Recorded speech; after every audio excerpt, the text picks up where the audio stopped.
بسم اللہ الرحمن الرحیم۔ السلام علیکم۔ اسلامک لائبریری میں آپ سب کو خوش آمدید کہتی ہوں۔ ویڈیو دیکھنے سے پہلے میرے چینل کو سبسکرائب کر لیں اور بیل آئیکن کو کلک کر دیں تاکہ میری آنے والی ویڈیوز کا نوٹیفیکیشن آپ کو وقت پر ملتا رہے۔ آج کا میرا موضوع ہے کہ حضرت نوح علیہ السلام نے اپنی قوم کو دعوت توحید کیسے دی۔ جب زمین میں خرابی پھیل گئی اور بت پرستی کی وبا عام ہو گئی تو اللہ تعالیٰ نے اپنے بندے اور اپنے رسول حضرت نوح علیہ السلام کو مبعوث فرمایا، جو ایک اللہ کی عبادت کی طرف بلانے لگے جس کا کوئی شریک نہیں اور اس کے سوا ہر چیز کی عبادت سے منع کرنے لگے۔ چنانچہ آپ پہلے رسول ہیں جنہیں اللہ تعالیٰ نے زمین والوں کی طرف بھیجا۔ حضرت ابو ہریرہ رضی اللہ عنہ سے مروی حدیث میں ہے کہ رسول صلی اللہ علیہ وآلہ وسلم نے فرمایا، تب لوگ آدم علیہ السلام کے پاس آئیں گے اور کہیں گے، اے آدم، آپ تمام انسانوں کے والد ہیں، آپ کو اللہ نے اپنے ہاتھ سے پیدا فرمایا، آپ کے اندر اپنی پیدا کی ہوئی خاص روح ڈالی اور فرشتوں سے آپ کو سجدہ کروایا اور آپ کو جنت میں ٹھہرایا، کیا آپ اللہ کے حضور ہماری شفاعت نہیں کریں گے؟ کیا آپ نہیں دیکھ رہے کہ ہم کس مصیبت میں گرفتار ہیں اور وہ مصیبت کس حد تک پہنچ چکی ہے؟ حضرت آدم علیہ السلام فرمائیں گے، میرا رب آج سخت غصے میں ہے، اس سے پہلے کبھی اس قدر جلال میں نہیں آیا، نہ آئندہ کبھی آئے گا۔ اس نے مجھے ایک درخت سے منع کیا تھا لیکن میں نے حکم عدولی کی، ہائے میری جان، کسی اور کے پاس جاؤ، نوح علیہ السلام کے پاس چلے جاؤ۔ لوگ نوح علیہ السلام کے پاس جائیں گے اور کہیں گے، اے نوح، آپ زمین والوں کی طرف مبعوث ہونے والے پہلے رسول ہیں، اللہ تعالیٰ نے آپ کا نام شکر گزار بندہ رکھا ہے، کیا آپ نہیں دیکھ رہے ہیں کہ ہم کس مصیبت میں گرفتار ہیں اور وہ کس حد تک پہنچ چکی ہے؟ کیا آپ اللہ کے دربار میں ہماری شفاعت نہیں کریں گے؟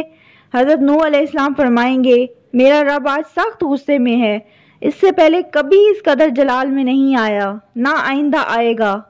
جب اللہ تعالیٰ نے حضرت نوح علیہ السلام کو مبعوث فرمایا تو انہوں نے لوگوں کو اللہ وحدہ لا شریک کی عبادت کرنے کو کہا اور یہ فرمایا کہ وہ اللہ کے ساتھ کسی بت، مجسمے یا طاغوت کی پوجا نہ کریں، اس کی وحدانیت کا اقرار کریں اور یہ تسلیم کریں کہ اس کے سوا نہ کوئی عبادت کے لائق ہے، نہ کوئی رب ہے۔ ان کی اولاد میں مبعوث ہونے والے دوسرے انبیاء کرام علیہ السلام کو بھی اللہ نے یہی حکم دیا تھا۔ اللہ تعالیٰ نے حضرت نوح علیہ السلام اور حضرت ابراہیم علیہ السلام کے بارے میں فرمایا، ہم نے ان دونوں کی اولاد میں نبوت اور کتاب رکھ دی، یعنی حضرت نوح علیہ السلام کے بعد آنے والا ہر نبی ان کی اولاد سے تھا، اور یہی شان حضرت ابراہیم علیہ السلام کی ہے۔ سورہ نحل پارہ نمبر 16 آیت نمبر 36 میں ارشاد ربانی ہے، اور ہم نے ہر جماعت میں پیغمبر بھیجا کہ اللہ ہی کی عبادت کرو اور بتوں سے اجتناب کرو۔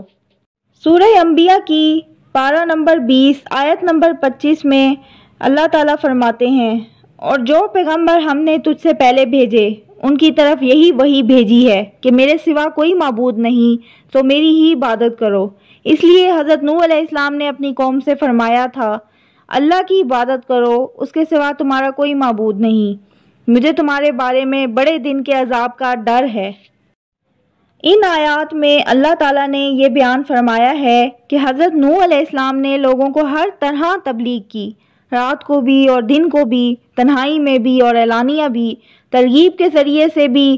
اور ترہیب کے ذریعے سے بھی، لیکن کوئی طریقہ کارگر ثابت نہ ہوا، بلکہ اکثر لوگ گمراہی، سرکشی اور بت پرستی پر اڑے رہے، ہر وقت آپ سے دشمنی کرتے رہے، آپ کو اور آپ پر ایمان لانے والوں کو برا بھلا کہتے رہے، انہیں شہید کر دینے اور جلا وطن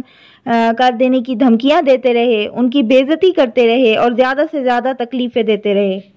نبی کی خیر خواہی اور نرمی اور پیار کے باوجود آپ کی قوم کے جو بڑے سردار تھے انہوں نے کہا، اِنَّا لَنَرَاكَ فِي ضَلَالٍ مُبِينٍ، ہم آپ کو واضح گمراہی میں دیکھتے ہیں۔ حضرت نوح علیہ السلام نے جواب دیا، اے قوم، مجھ میں کسی طرح کی گمراہی نہیں، بلکہ میں پروردگار عالم کا پیغمبر ہوں، یعنی تمہارا یہ خیال غلط ہے کہ میں گمراہ ہوں، بلکہ میں رب العالمین کی طرف سے صحیح ہدایت پر قائم ہوں، جو ہر چیز کو کن کہہ کر پیدا کر لیتا ہے۔ رسول کی یہی شان ہوتی ہے کہ فصیح و بلیغ بھی ہو اور نصیحت کرنے والا خیر خواہ بھی ہو، اور اسے اللہ کی عظمت و شان اور علم صفات کا علم بھی ہو، قوم کے سرداروں نے اعتراض کرتے ہوئے کہا، ہم یہ بھی دیکھتے ہیں کہ تمہارے پیروکار وہی لوگ ہیں جو ہم میں ادنا درجے کے ہیں، اور وہ بھی رائے ظاہر سے، اور ہم تم میں اپنے اوپر کسی طرح کی فضیلت نہیں دیکھتے بلکہ تمہیں جھوٹا خیال کرتے ہیں۔ انہیں اس بات پر حیرت تھی کہ ایک انسان اللہ کا رسول ہے، اور حضرت نوح علیہ السلام کی وہ توہین کرتے تھے اور انہیں کمتر سمجھتے تھے۔ ایک قول کے مطابق یہ افراد کمزور لوگ تھے، جیسا کہ صحیح بخاری میں حدیث نمبر 7 میں ہے کہ ہرقل نے کہا تھا، کمزور ہی رسولوں کی پیروی کرنے والے ہوتے ہیں۔ اس کی وجہ یہ ہے کہ ان کے لیے حق کی قبولیت کے راستے میں کوئی رکاوٹ نہیں ہوتی، اور یہ لوگ جو آپ پر ایمان لائے، ان لوگوں نے آپ کے دعوے کو سوچے سمجھے بغیر قبول کر لیا ہے۔ حقیقت یہ ہے کہ جس چیز کو انہوں نے عیب قرار دیا ہے وہی ان حضرات کا قابل تعریف وصف ہے۔ اللہ ان سے راضی ہو، کیونکہ حق اتنا واضح ہوتا ہے کہ اسے سمجھنے کے لیے کسی غور و فکر اور تاخیر کی ضرورت ہی نہیں ہوتی، بلکہ جب وہ سامنے آ جائے اسے مان لینا اور اس کی پیروی کرنا ہی ضروری ہے۔ رسول اللہ صلی اللہ علیہ وآلہ وسلم نے اسی وجہ سے صدیق رضی اللہ عنہ کی تعریف کرتے ہوئے فرمایا تھا، میں نے جسے بھی اسلام کی دعوت دی وہ اس کی طرف آتے ہوئے جھجکا، مگر حضرت ابو بکر رضی اللہ عنہ کی زبان ذرا نہیں رکی، فوراً قبول کر لیا۔ آپ نے قوم کی طرف سے انتہائی سخت اور ناقابل برداشت رویے کے باوجود بڑے حوصلے اور صبر کے ساتھ انہیں سمجھانے اور غور و فکر کی دعوت دیتے ہوئے فرمایا، اے میری قوم، دیکھو تو اگر میں اپنے پروردگار کی طرف سے دلیل روشن رکھتا ہوں اور اس نے مجھے اپنے ہاتھ سے رحمت بخشی ہو جس کی حقیقت تم سے پوشیدہ رکھی گئی ہے، تو کیا ہم اس کو ماننے کے لیے تمہیں مجبور کر سکتے ہیں جبکہ تم اس سے ناخوش ہو رہے ہو؟ یہ ان سے خطاب کرنے میں نرم اسلوب کا انداز ہے اور انہیں حق کی طرف بلانے میں نرم رویے کا اظہار ہے، جیسے اللہ تعالیٰ نے حضرت موسیٰ علیہ السلام اور حضرت ہارون علیہ السلام سے فرعون کی بابت فرمایا تھا کہ اس سے نرمی سے بات کرنا، شاید وہ غور کرے یا ڈر جائے۔ اللہ تعالیٰ نے نبی کریم صلی اللہ علیہ وآلہ وسلم کو بھی نرم اسلوب اور نرم رویہ اپنانے کی ہدایت فرمائی تھی۔ ارشاد باری تعالیٰ ہے، اے پیغمبر، لوگوں کو دانش اور نیک نصیحت سے اپنے پروردگار کی طرف بلاؤ اور بہت ہی اچھے طریقے سے ان سے مناظرہ کرو۔ حضرت نوح علیہ السلام کا مذکورہ بالا خطاب میں بھی اسی قبیل سے ہے،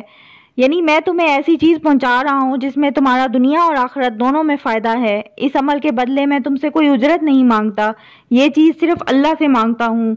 اس کا ثواب میرے لیے بہتر ہے اور وہ اس سے زیادہ باقی رہنے والا ہے جو کچھ تم مجھے دے سکتے ہو۔ حضرت نوح علیہ السلام نے فرمایا، میں ایمان والوں کو اپنے پاس سے نہیں نکال سکتا، انہیں اپنے رب سے ملنا ہے، لیکن میں دیکھتا ہوں کہ تم لوگ جہالت کر رہے ہو۔ اس آیت سے معلوم ہوتا ہے کہ انہوں نے مطالبہ کیا تھا کہ حضرت نوح علیہ السلام مومنوں کو اپنے پاس سے ہٹا دیں، اور وعدہ کیا کہ اگر وہ اس مطالبے کو تسلیم کر لیں تو وہ ان کے پاس بیٹھیں گے۔ حضرت نوح علیہ السلام نے یہ مطالبہ رد کر دیا اور فرمایا، انہیں اپنے رب سے ملنا ہے، یعنی اگر میں نے انہیں ہٹایا تو مجھے خوف ہے کہ اللہ تعالیٰ ناراض ہوگا، کیا تم سمجھتے نہیں؟ کفار قریش نے بھی نبی صلی اللہ علیہ وآلہ وسلم سے مطالبہ کیا تھا کہ آپ عمار، صہیب، بلال اور خباب رضی اللہ عنہم اور ایسے دوسرے حضرات کو اپنے پاس سے اٹھا دیں، تو اللہ تعالیٰ نے نبی صلی اللہ علیہ وآلہ وسلم کو یہ بات ماننے سے منع فرما دیا، جیسے کہ سورہ کاف اور سورہ انعام میں ہے۔ حضرت نوح علیہ السلام توحید الہی کے پہلے داعی ہیں۔ سب سے پہلے آپ کی قوم نے بزرگوں کے بت بنا کر ان کی پوجا شروع کی اور اللہ وحدہ لا شریک کے ساتھ شرک کے مرتکب ہوئے۔ آپ نے 950 سال تک اس مشرک قوم کو توحید کی دعوت دی اور ان کی طرف سے ملنے والے مصائب پر نہایت صبر و تحمل سے کام لیا۔ حضرت نوح علیہ السلام کے قصے سے معلوم ہوتا ہے کہ جیسے ہی انہوں نے ایک اللہ کی عبادت کی طرف لوگوں کو بلایا تو سارا معاشرہ ان کے خلاف ہو گیا۔ آپ کو طرح طرح کی اذیتیں اور تکالیف پہنچانا شروع کر دیں۔ اس طرح حق و باطل کی طویل مارکہ آرائی شروع ہو گئی۔ حضرت نوح علیہ السلام کے قصے سے یہ بھی معلوم ہوتا ہے کہ جب کفار پر کی سرکشی اور بدماشی حد سے بڑھ جائے اور مومن مغلوب ہو جائیں تو کفار کے خلاف بد دعا کی جا سکتی ہے، جیسا کہ حضرت نوح علیہ السلام نے اپنے رب کو مدد کے لیے پکارتے ہوئے التجا کی تھی، انی مغلوب فانتصر، اے میرے رب میں بے بس ہوں تو میری مدد کر۔ حضرت نوح علیہ السلام کے قصے سے یہ بھی سبق ملتا ہے کہ اللہ تعالیٰ اپنے مومن بندوں کی آزمائش بھی کرتا ہے، ان کے ایمان کا امتحان بھی لیتا ہے اور ان کی ابتلا سے انہیں ایمان میں پختگی اور اعتماد و یقین عطا کرتا ہے۔ یہ امتحان کبھی انفرادی ہوتا ہے اور کبھی اجتماعی۔ سورہ مومنون پارہ نمبر 23 آیت نمبر 30 میں اللہ تعالیٰ فرماتے ہیں، یقیناً اس میں بڑی بڑی نشانیاں ہیں اور ہم بے شک آزمائش کرنے والے ہیں۔ امید کرتی ہوں آپ کو یہ ویڈیو بہت پسند آئی ہوگی۔ اگر آپ کو ویڈیو پسند آئی ہے تو میرے چینل کو سبسکرائب کر دیں، لائک کر دیں اور شیئر کریں۔ اللہ حافظ۔